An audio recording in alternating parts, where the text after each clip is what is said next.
Alors, je voudrais vous parler, en restant dans le domaine du langage,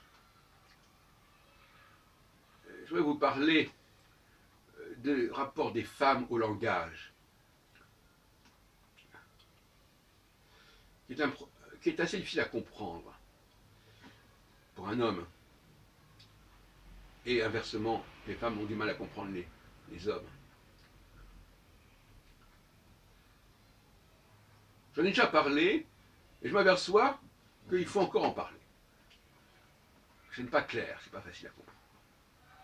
Et surtout, ce qui est la difficulté, voyez-vous, chers amis, c'est comment des mondes différents peuvent communiquer entre eux. Si les femmes et les hommes ne fonctionnent pas de la même manière, comment peuvent-ils communiquer entre eux? Alors, faut-il que les uns adoptent le langage de l'autre, et vice-versa, ou qu'il y en ait un qui impose son langage à l'autre, et pas vice-versa? Grave question. C'est un peu ce problème-là qui se pose au niveau du XXIe siècle. Comment peuvent cohabiter des populations qui n'ont pas les mêmes repères, qui n'ont pas les mêmes façons de fonctionner? Et on n'aura jamais suffisamment insisté là-dessus. Et c'est justement parce qu'on ne veut pas voir cette différence qu'on continue à dire que c'est la même chose, les hommes et les femmes, qui est une contre-vérité, un déni absolument évident.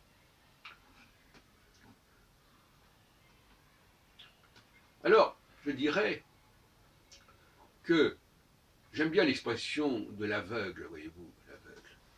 L'aveugle qui ne voit pas les choses, et alors, soit il peut évidemment les toucher vaguement, etc., mais il dépend de ce qu'on lui en dit. Voilà, c'est le dire. Et le réel, c'est un virtuel pour les femmes, pour l'aveugle en tout cas, et pour les femmes, si on accepte cette analogie. Le réel n'existe que parce qu'on en dit, que parce qu'on vous en dit, les femmes.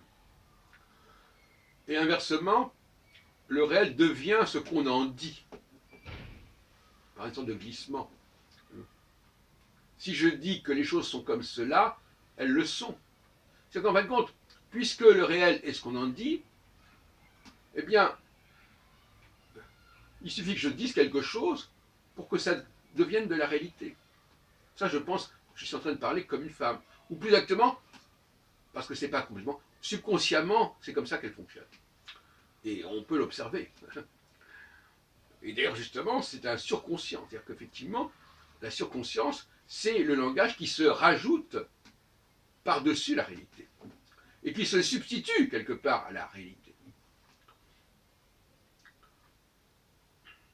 Pour les hommes, le réel, il s'observe. Il n'a pas besoin de se décrire, il n'a pas besoin de se définir, il n'a pas besoin de se dire.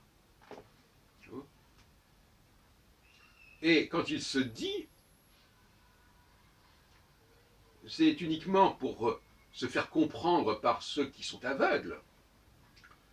Et c'est un pis-aller. Toute explication n'est jamais qu'un pis-aller pour se faire comprendre de quelqu'un qui malheureusement n'a pas accès au réel, ou pour qui le réel, c'est ce qui est dit. Et d'ailleurs, pour beaucoup de femmes, il a dit cela, c'est le réel, c'est du réel et c'est le réel.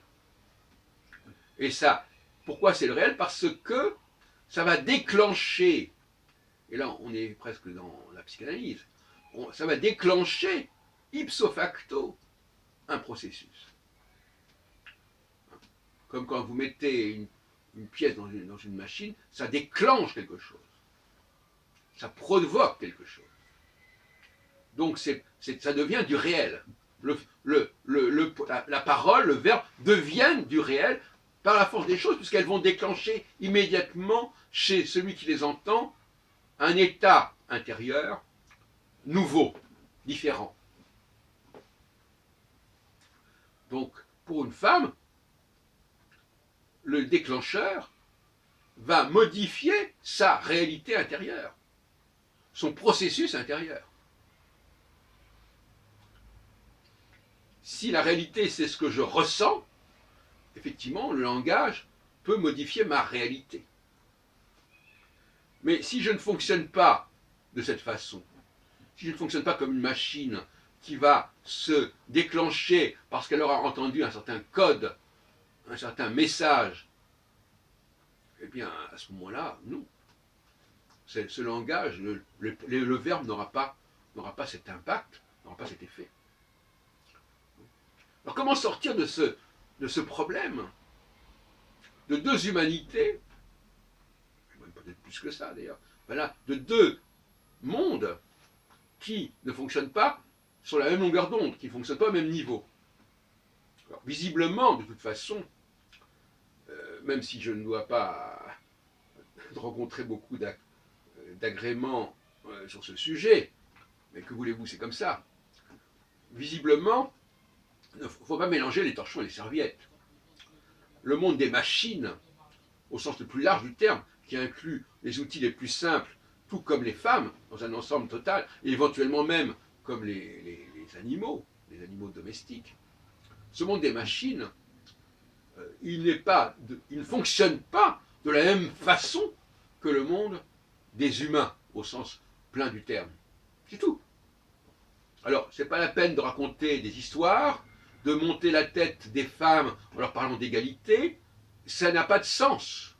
C'est une contre-vérité, c'est un faux prophétisme, parce qu'on dit demain les choses seront comme ça, etc. Non, c'est un faux prophétisme, et c'est fâcheux. Il faut que chacun reste à sa place.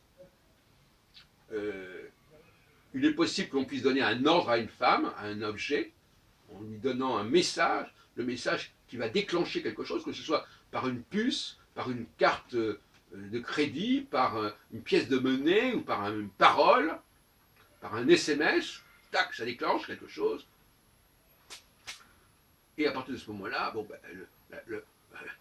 on va mettre même, vous mettez un CD dans un lecteur, et ben ça va déclencher la lecture du CD. Vous donnez à une femme un texte à lire, elle va le lire, voilà. Point final. Bon. Elles sont manipulables en ce sens-là parfaitement, puisque on peut leur faire croire à n'importe quelle réalité du moment qu'on passe par le verbe.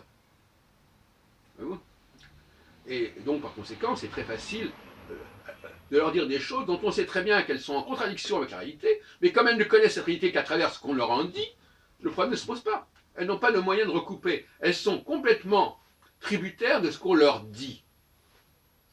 De ce qu'on leur dit et de ce qu'elles peuvent lire aussi, parce que l'écrit, c'est la même chose. Au contraire, l'écrit, c'est encore plus automatique, parce que là, on a un message, c'est vrai aussi d'ailleurs dans la semence de l'homme, c'est aussi un message qui va déclencher un processus, qui va devoir suivre son cours, à moins d'avorter, mais enfin c'est le même processus, avortant, allez, au processus, continue, tac, tac, c'est déclenché. Voilà, après, il y a un rouage qui se procède. Donc, voilà. Donc, effectivement, le message, l'ordre, le commandement, voilà, il a dit, moi je m'appelle Jacques, donc on disait autrefois, il y avait des exercices, Jacques a dit, tu fais ceci, ça. Voilà, il a dit ceci, tu fais cela. Et cette idée du dire, elle ne fait sens que pour le maître. C'est le maître qui dit ceci, qui dit cela. Et la parole du maître, elle n'a de sens que pour la machine, que pour celui qui réagit et qui est enclenché par le propos du maître. Mais pour celui qui n'est pas le maître, la parole n'a aucune valeur. Ce qui est dit n'a aucune valeur. En tout cas, ça ne peut servir, ça ne sera compris que dans une relativité, que dans un contexte, dans un environnement particulier, mais ça n'aura pas de valeur absolue, et ça ne déterminera pas une action automatique, un réflexe automatique. Voilà ce que je voulais vous dire sur l'incompréhension entre les hommes et les femmes, qui tient au fait tout simplement que leur programmation, leur mode de fonctionnement n'est pas le même, et en conséquence, puisque les femmes ne peuvent pas capter la réalité, eh bien c'est toujours l'homme qui finalement, lui, pouvant s'exprimer par la parole, puisqu'il est doté de la parole justement pour pouvoir commander à la femme, donc il connaît le langage de la femme, alors que la femme n'a pas les yeux pour voir le réel, donc effectivement ça ne peut être qu'en sens unique. De l'homme vers la femme, mais non pas de la femme vers l'homme.